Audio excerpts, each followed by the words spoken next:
the rise of authoritarianism? What's this coming from? Well, I think the root of it is something that I haven't heard discussed much.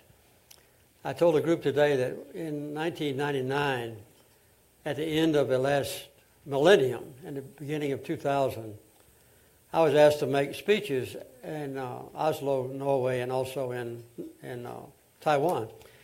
And my subject was, what is the greatest challenge to be faced by the next century? And I said the disparity between rich people and poor people.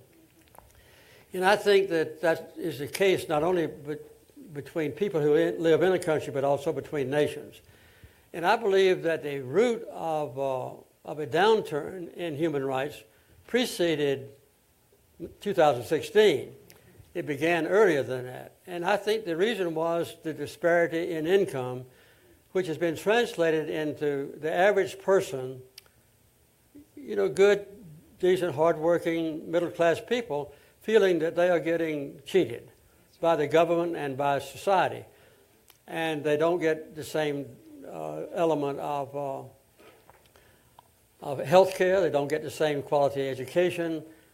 They don't get the same political rights, particularly after the stupid decision of the Supreme Court on Citizens United, where they said that it's an unlimited amount of money going into campaigns. But now they feel that even in politics, their choice of a candidate to be president or governor or congressman or whoever is not the same as a rich person's.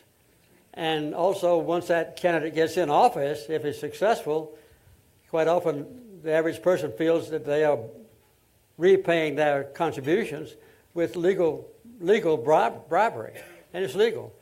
And the justice system has also gone down. Long before we had this last election, when I left the White House, for instance, 1 out of 1,000 people were in prison. Now, 7 people out of 1,000 are in prison. 7 times as many people who are Americans are now in prison as they were just when I left the White House. So the feeling of an average person that I'll be treated fairly by the justice system is missing.